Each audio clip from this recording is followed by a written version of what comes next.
It is 2:17 in the morning. Zara Mensah is sitting at the window of her bedroom, the way she sits at this window every night at this hour, when the house is completely quiet and her husband's breathing has settled into that deep, steady rhythm that means he is gone for the night and she can finally exist without performing anything for anyone. She holds a glass of water she is not drinking and looks at the garden below. Her husband Kofi designed that garden himself, spent 3 weekends planning it, planted things with his own hands. He is that kind of man, the kind who loves through building, through attention, through the patient, careful work of making something beautiful for the person he chose. She has watched him in that garden on Sunday mornings and felt something that she has never been able to receive completely. Something that sits at the edge of her and cannot fully enter because there is always something else there first. Something older. Something that takes space. She looks at the garden. She breathes. Then her phone lights up. She glances at it, the way you glance at a phone at 2 in the morning, with the mild irritation of someone who was not expecting anything and does not want anything. An unknown number, an area code from a town she has not thought about in 22 years, a town she left and never looked back at and has spent 2 decades making sure nobody could connect her to. Then she recognizes the area code, and the mild irritation becomes something else entirely. She stares at the screen. It rings once, twice, 3 times, 4. She does not answer. It stops. She sits very still. The garden below is dark and quiet. The glass of water is still in her hand. She has not moved. Then the message arrives. 4 words. I know what you did. Zara reads those 4 words, and something happens in her chest that she has not felt in years. Not guilt. She knows what guilt feels like. She has carried a specific version of it for 22 years. It has a particular weight and texture she could describe precisely. This is something different. This is the feeling of a door you locked a long time ago, suddenly having a handle on the outside. She sets the glass down on the windowsill. Very carefully. Her hands are not entirely steady. She picks up the phone. She calls the number back. It rings once. A woman answers. Her voice is thin in the way of someone who has been ill for a long time. Not weak, just reduced, like a flame that is still burning, but burning smaller than it used to. Zara, the woman says. Not a question, a confirmation. Who is this? Zara says, even though some part of her, the part that has never fully exhaled in 22 years, already knows. My name is Obioma, the woman says. You don't know me by that name, but you know who I am. You have always known. The garden below is very still, not a leaf moving. I am dying, Obioma says. I have maybe 2 months, perhaps less, and before I die, I need to understand one thing. I am not calling to destroy you. I am not calling for money or revenge or anything that costs you what you have built. I am calling because I have one question, and I think after everything, you owe me at least that. Zara closes her eyes. What question? She says. Why me? Obioma says. Of all the people in that town, of all the lives available to you, why did you choose mine? Silence. Zara opened her eyes and looks at the garden her husband built for her and says nothing. Because there is no answer that is adequate. There has never been an adequate answer. That is the thing about a decision made in 30 seconds that you spend 22 years living inside. It does not come with an explanation that holds up. It only comes with what followed it. And what followed it was a life. A real, substantial, genuinely built life. But Obioma is waiting, and Obioma is dying. And the door that has been locked for 22 years has a handle on the outside now. To understand what those 4 words mean, to understand why this woman's voice at 2:17 in the morning can make Zara Mensah's hand stop being steady, you need to go back. 22 years back. To a small town. To a post office. To a girl who was not yet Zara. And a decision made in 30 seconds that became a life. There are choices we make to survive. And then there are choices that stay with us long after survival is no longer the problem. Not everything we carry is visible. Not everything we carry is meant to be carried forever. If you are still here, then this story has already found you. Stay with it. 22 years ago, Adana made that choice. She was 20 years old and her name was Adana. She will not mind me telling you that. It is not a secret anymore. Nothing is a secret anymore. But for 22 years, Adana was a name she left behind with everything else from that town. The 3-room house, the mother who sold groundnuts at the motor park, the father who had been sick for 3 years with something the local clinic could not diagnose and could not afford to send in elsewhere for, the bed she shared with her younger sister, the specific suffocating feeling of being exactly as trapped as you are. When she left that town and built her new life in the city, she made one small change. Not illegal, not dramatic. She had always preferred the name Zara. She had used it informally among friends in university. It was a version of herself that felt more like the person she was becoming than the person she had been. By the time she started her career, it was simply who she was, Zara Mensah. The girl named Adana stayed in the town she left. She was exceptional. Her teachers used that word so often it had stopped meaning anything to her. Exceptional, remarkable, extraordinary potential. Words that sounded like compliments but functioned like elegies. Praise for something that was not going to survive its circumstances. Because exceptional without money is just a more painful kind of ordinary. You can see further than everyone around you and still not be able to go anywhere they cannot go. She had applied for the Regional Merit Scholarship 3 times. 3 times. The scholarship that changed lives. Full university tuition, accommodation, books, a monthly stipend. The scholarship whose alumni appeared in newspapers now. Lawyers, doctors, engineers, business leaders. People who had been given one door and had walked through it and never looked back. She had applied 3 times with scores that her teachers called the highest they had seen in years. 3 times she had been told no. Not because she was not good enough. She was more than good enough and everyone knew it. But scholarship selection, like most things that are supposed to be about merit, had invisible criteria that had nothing to do with merit and everything to do with names that were recognized before they arrived on the table. Her name was not recognized. Her family had no connections. Her father was sick and her mother sold groundnuts, and nobody on any committee had ever heard of them. The 3rd rejection letter arrived on a Tuesday in March. She sat with it for 1 day. Then she went to work. She had been working at the local post office for 8 months. A small part-time position, sorting mail, organizing deliveries, the kind of job that is completely invisible because nobody pays attention to the person handling their letters. She had taken it because it paid something, and something was what her family needed, and she had told herself it was temporary. Everything was temporary. She was just passing through this version of her life on the way to the real one. She was sorting the morning mail 3 weeks after her 3rd rejection when she saw the envelope. Regional Merit Scholarship Committee.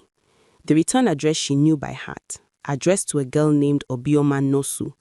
A girl she knew slightly from the town, quiet, studious, from a family that was struggling but not quite as desperately as her own. A girl whose scores she happened to know were good. Not as good as hers, but good enough apparently. Good enough for the committee whose invisible criteria she had failed 3 times. She held the envelope. She told herself she was only going to look, only going to confirm what she already suspected. Then she would put it back and deliver it and go home and figure out the next thing. That was all. She opened it. Obioma had gotten in.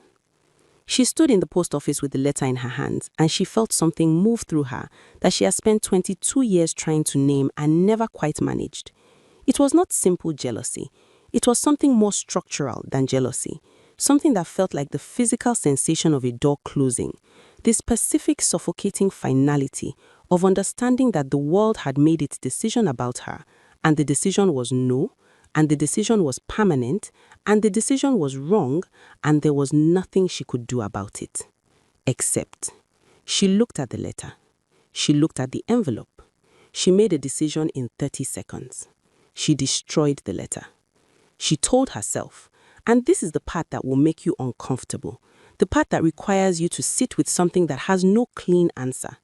She told herself that Obioma would apply again, that Obioma was young and would have other chances, that Obioma's family was not as desperate as hers, that her father was sick and her mother's hands were cracking from years of groundnut shells, and her sister was sharing her bed, and she was running out of options, and she was more qualified, and the system was broken, and Obioma would be fine.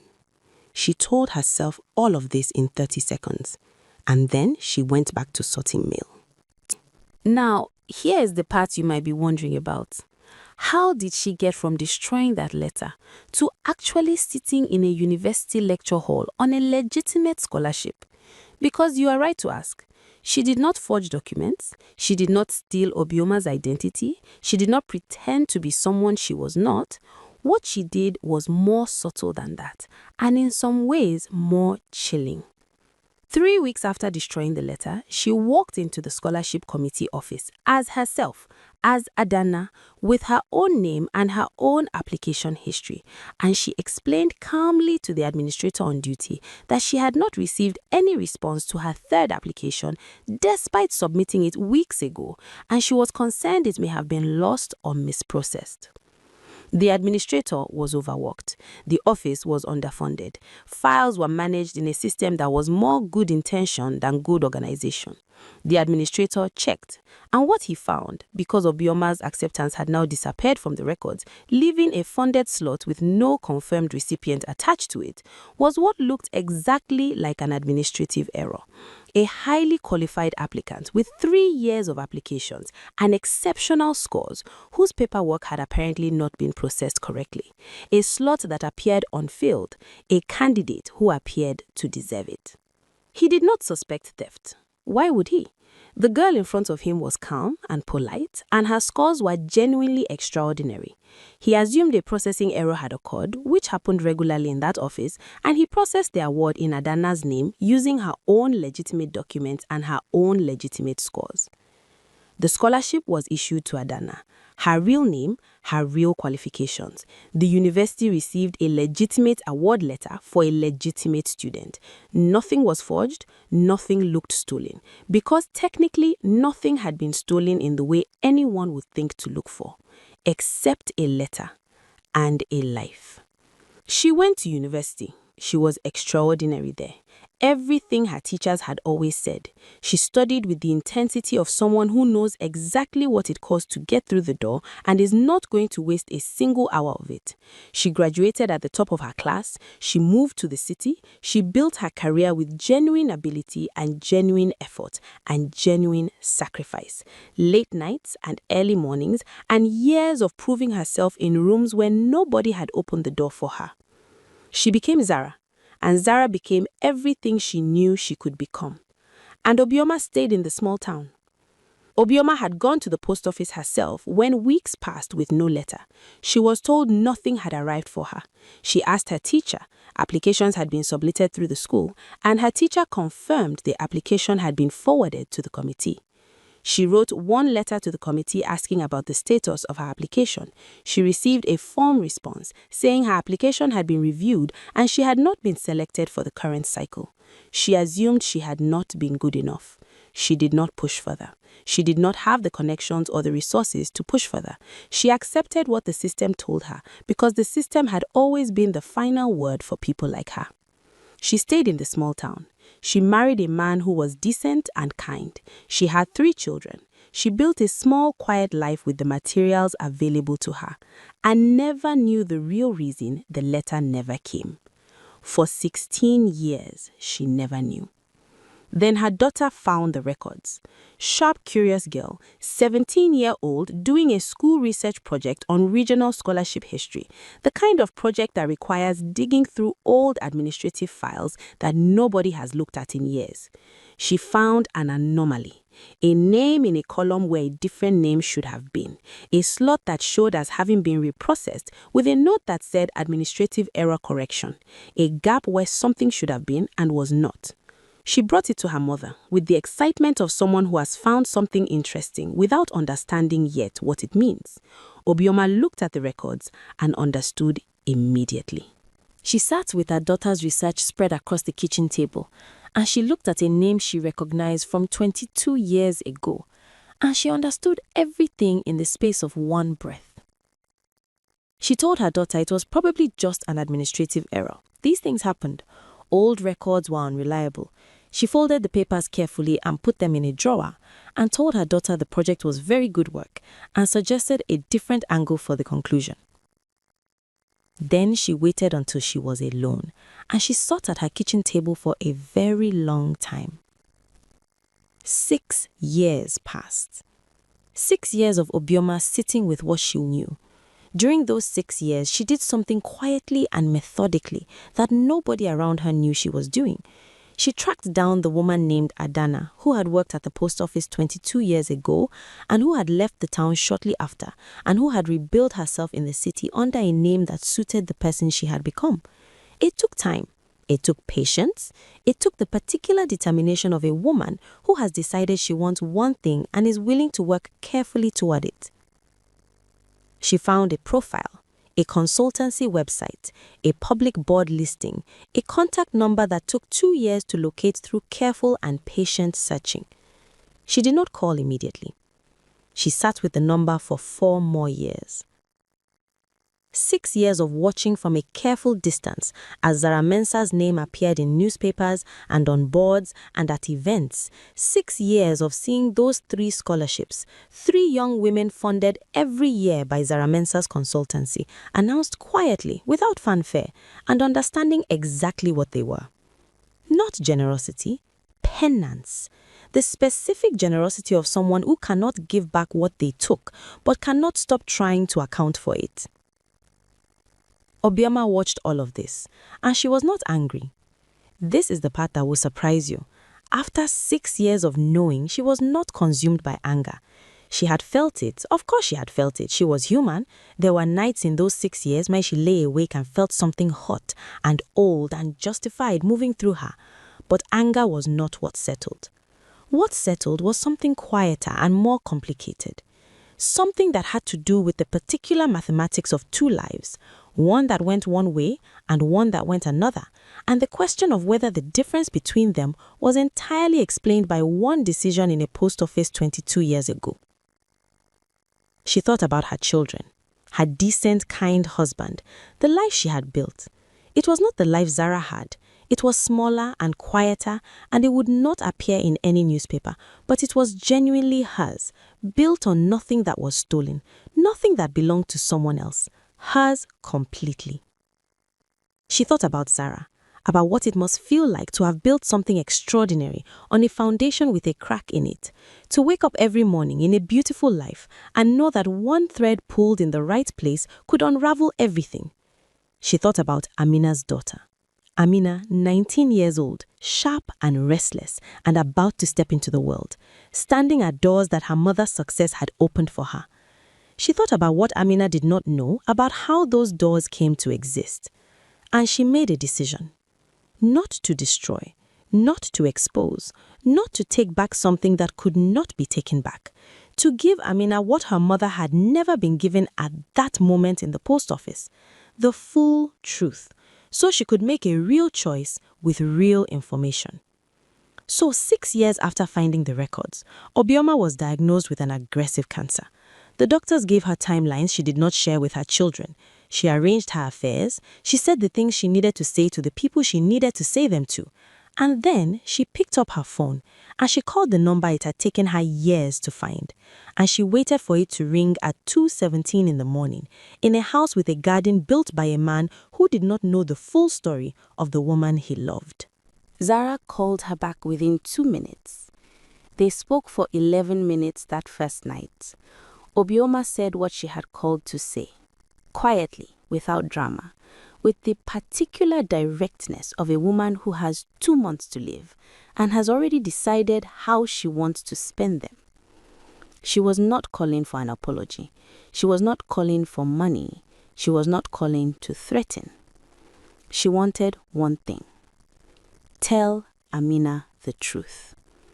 Not the world, not Kofi, not a newspaper or a board or any of the rooms where Zara Mensah's carefully constructed reputation lived. Just the daughter who was about to step into the world, believing that her mother was exactly who she appeared to be. Tell her. Let her know what her mother did at 20 years old with no options and no doors and a sick father and a scholarship that kept saying no. Let her understand the full human complexity of the woman who raised her, and let her decide for herself what she does with that understanding. That was all. Zara sat at her window after the call ended, and she looked at the garden for a long time. Then she went to bed. She did not sleep. She lay beside her husband, whose breathing was steady, and whose hands were rough from the garden he had planted for her. And she looked at the ceiling, and she thought about 22 years of 2:17 in the morning. 22 years of this window. 22 years of performing a complete life for everyone around her, while sitting alone with something that had no name. And she thought about Amina, asleep in the next room, 19 years old, about to step into the world.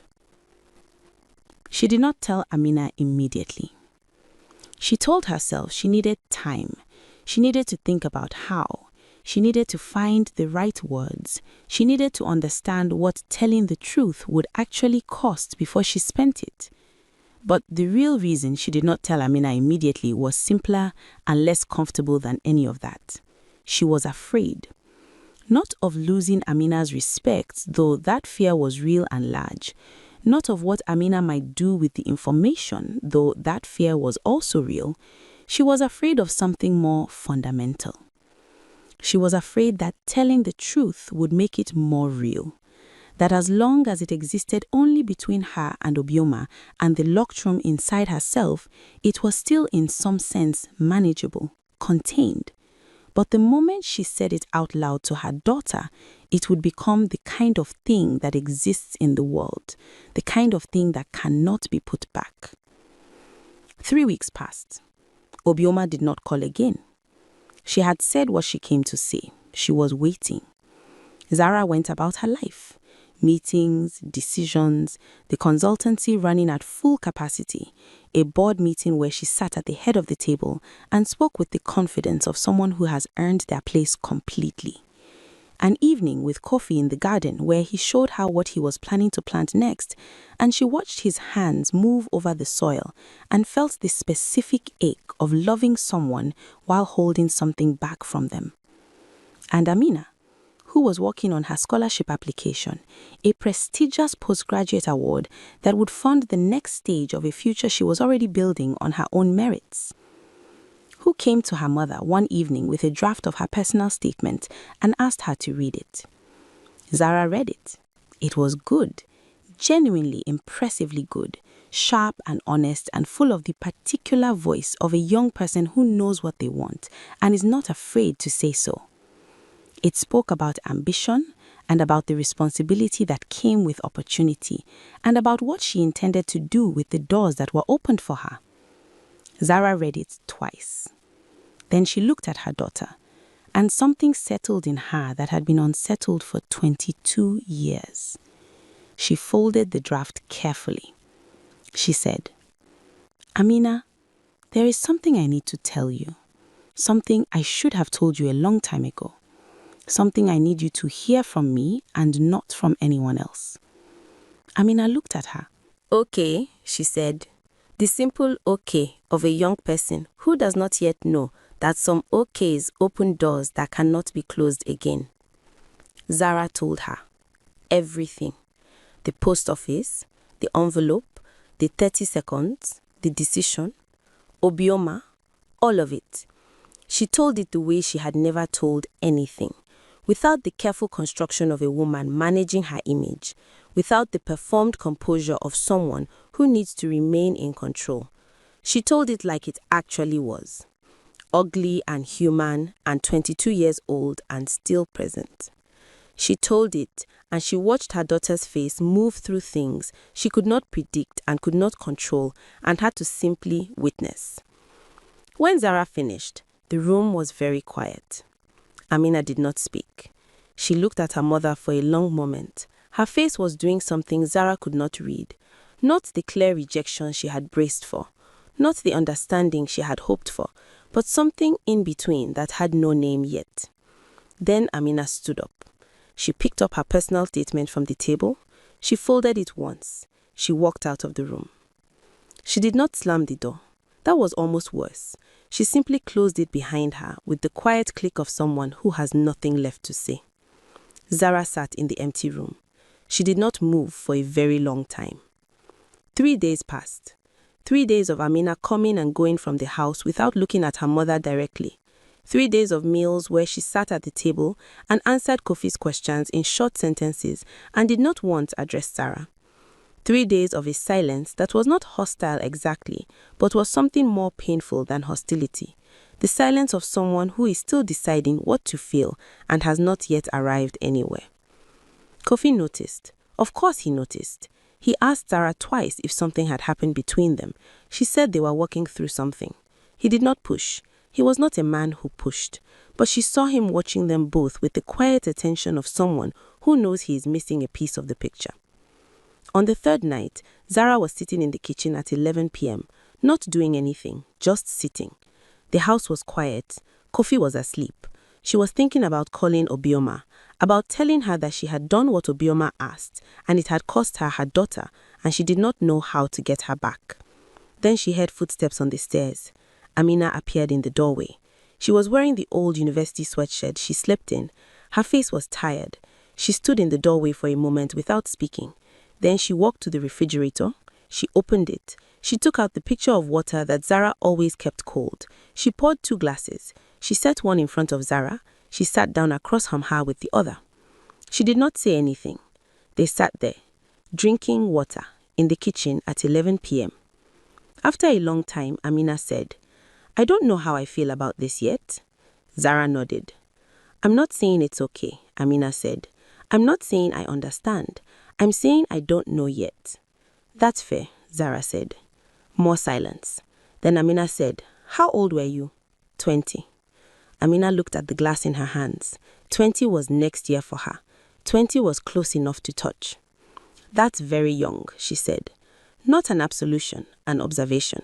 "Yes," Zara said. Amina finished her water. She stood up, she put her glass in the sink. She walked toward the door. Then she stopped. Without turning around, she said, "I'm glad you told me, I think. I'm not sure yet, but I think I'm glad." She left. Zara sat alone in the kitchen with her glass of water. It was not forgiveness, it was not resolution, it was not even understanding yet, but it was something to build on, if there was time. There was not time. Obioma died 11 days later. Zara found out through a message from a number she had saved in her phone under a name she had chosen carefully. A name that was not a name exactly, just a word. The message said, "She went this morning, peacefully, with her family." Zara read the message, sitting at her desk at the consultancy. She had a meeting in 20 minutes. Her calendar was full. There were decisions waiting for her in rooms full of people who needed her to walk in and be Zara Mensah. She read the message again. Then she called her assistant and told her to cancel everything for the rest of the day. She picked up her bag. She walked out of the building. She got in her car. She did not drive home. She drove to the small town. 3 hours through traffic that blurred past her without registering. 3 hours of thinking about a woman she had met only once, a woman who had every reason to want her destroyed, and had instead asked for one thing: tell your daughter. That was all. Tell your daughter the truth. She had done it, and now Obioma was gone. And there was something unfinished between them that would never be finished now. The funeral was 4 days later. Zara did not go inside the church. She did not feel she had the right. She stood across the street under a tree and she watched people arrive. Obioma's husband, her 3 children, grown now, the daughter who had found the records, 2 sons Zara had never seen, extended family, neighbors, the accumulated community of a life lived in one place. She watched them go in. She stood there for the entire service. When it was over and people began to leave, she saw Obioma's daughter notice her across the street. The daughter said something to her father. He looked. His hair did something complicated. Then he nodded. The daughter crossed the street alone. She was maybe 23 now. Sharp features, her mother's eyes. You came, she said. I didn't know if I should, Zara said. She would have wanted you to. Silence. She told me, the daughter said, before she died. She told me everything. She paused. She also told me what she asked you to do. She looked at Zara. Did you? Yes, Zara said. The daughter was quiet for a moment. She hoped you would. She wasn't sure, but she hoped. She looked down. She wanted me to tell you something. If you came, if you had done it. She stopped, composed herself. She said, put it down now, all the way down. She said you would understand what that meant. Zara understood. The daughter looked at her for a moment longer. There was no warmth in her face, but there was no hatred either. Just the particular wariness of someone who is still in the middle of grief and does not have room for anything else. I have to go back, she said. Of course. The daughter turned, took 3 steps, then stopped. My mother built a good life, she said without turning around. I want you to know that. Whatever she might have built with that scholarship, what she actually built was good. She was happy. We were happy. She walked back across the street. Zara stood under the tree for a while longer. Then she got in her car and drove home. She told Kofi that night, not because she had planned to, not because she had found the right words or chosen the right moment or prepared herself for what would come. She told him because Obioma was dead and the thing she had been carrying for 22 years was heavier than it had ever been, and she could not carry it alone for one more night. They were in the bedroom. He was getting ready for sleep.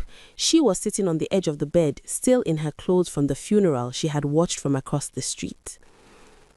I need to tell you something, she said. He stopped. He looked at her. He sat down beside her. Okay, he said. She told him. When she finished, his face had gone very still, not angry, not devastated, just still. The stillness of a man who is trying to reconcile 2 versions of the same person and cannot yet find where they connect. He did not speak for a long time. Then he stood up. He walked to the closet. He took out a jacket. I need to drive, he said. Kofi, I'm not leaving, he said. I just need to drive. I need to think. She watched him put on the jacket. I'll be back, he said. He left. She heard his car start in the driveway. She heard it pull away. She sat on the edge of the bed in the sudden silence of the house, and she thought, this is what it costs. This is what telling the truth actually costs. Not the clean catharsis of confession, the mess of it, the driving away, the not knowing if he will come back the same person who left. She did not sleep. She sat at her window, the same hour, the same chair, and she watched the empty driveway and she waited. He came back at 4 a.m. She heard the car, she heard the front door, she heard his footsteps on the stairs, slow, heavy, the footsteps of a man who has been sitting alone with something enormous and is not yet sure how to carry it. He appeared in the doorway of the bedroom. She was still at the window. He stood there for a moment. Then he walked over and sat in the chair beside hers, the chair that was always empty because this window, this hour, had always been hers alone. He sat beside her. He did not speak for a long time. Then he said, "I drove to the garden center." Of all the things he could have said, this was not what she expected. "It's closed," he said. "Obviously, it's 4 a.m. I just sat in the parking lot." He paused. "I was thinking about the hibiscus, the ones I planted last month, how long it takes for them to root, how you can't see what's happening underground. You just have to trust that the roots are taking hold." She waited. "I don't know how I feel about what you told me," he said. "I need you to understand that. There are parts of it I am going to be sitting with for a long time, maybe a very long time." He turned to look at her. "But I am not going anywhere. I want you to understand that too. Whatever I need to sit with, I am sitting with it here, beside you." He reached over and took her hand. They sat at the window together, watching the sky lighting, not speaking, not needing to. Amina's scholarship letter arrived 3 weeks later. She had submitted her application in October. The personal statement she had submitted was the rewritten version, rewritten after those 3 days of silence, rewritten after the glass of water in the kitchen at 11 p.m. It spoke about the complexity of inheritance, about what we receive from the people who raise us, not just the clean things, but all of it, about the difference between the story you are told about yourself and the story that is actually true. It was the most honest thing she had ever written. The letter arrived and she found her mother in the study. "I got in," she said. Zara looked at her daughter, at this young woman who had spent 3 days not speaking to her and had come back anyway, who had sat across from her in a kitchen at 11 p.m. and said, "I don't know how I feel about this yet," and then kept sitting there anyway. "I'm proud of you," Zara said. Amina nodded. Then she said, "I'm proud of you too." Zara looked at her. "For telling me," Amina said. "It would have been easier not to, safer. You told me anyway." She paused. "That matters. I want you to know that it matters." She left the room. Zara sat alone with a feeling she did not have a name for. Something that might have been, after 22 years, the beginning of setting something down. That year, Zara established a 4th scholarship, quietly, without announcement. The paperwork named it simply the Obioma Nwosu Memorial Scholarship, for young women from disadvantaged background in the region where both of them had grown up. Full tuition, accommodation, books, everything. Nobody asked her about it publicly. It was not the kind of thing she explained. But Obioma's daughter received a letter one afternoon explaining that a scholarship in her mother's name had been established and that if she knew of any deserving candidates from the region, she was welcome to submit nominations. She read the letter twice. She sat with it for a while. Then she submitted 3 names. It is 2:17 in the morning. Zara Mensah is sitting at the window of her bedroom. The house is not completely quiet anymore. Kofi is beside her in the chair that used to be empty, half asleep, his hand still loosely holding hers. He has started joining her some nights, not every night, but some. He does not ask what she is thinking about, he just sits with her. That is enough. The garden below is dark and still. The hibiscus have started to bloom. She can just make out their shapes in the darkness, the patient evidence of something that rooted without anyone watching. She holds a glass of water. She looks at the garden. She breathes. The something that used to take up space, the something older, the something that sat at the edge of her and would not let anything fully enter is different now. Not gone. You do not simply erase 22 years of carrying something. It leaves a mark. It leaves the shape of itself in the space it occupied. She will feel that shape sometimes, on certain mornings, in certain rooms. But the door does not have a handle only on the inside anymore. She opened it herself. She let people see what was behind it, and they stayed anyway. Not all of them, not completely, not without cost, but enough of them, enough to matter. Kofi's breathing has gone slow and steady beside her.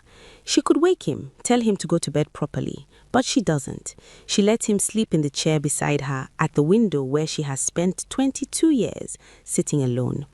She's not alone anymore. That is not nothing. That is not nothing at all. Outside, the first birds are starting. The sky is still dark, but it will not be dark for much longer. She sits at the window, she breathes, she waits for morning. Before I let you go, I want to say something.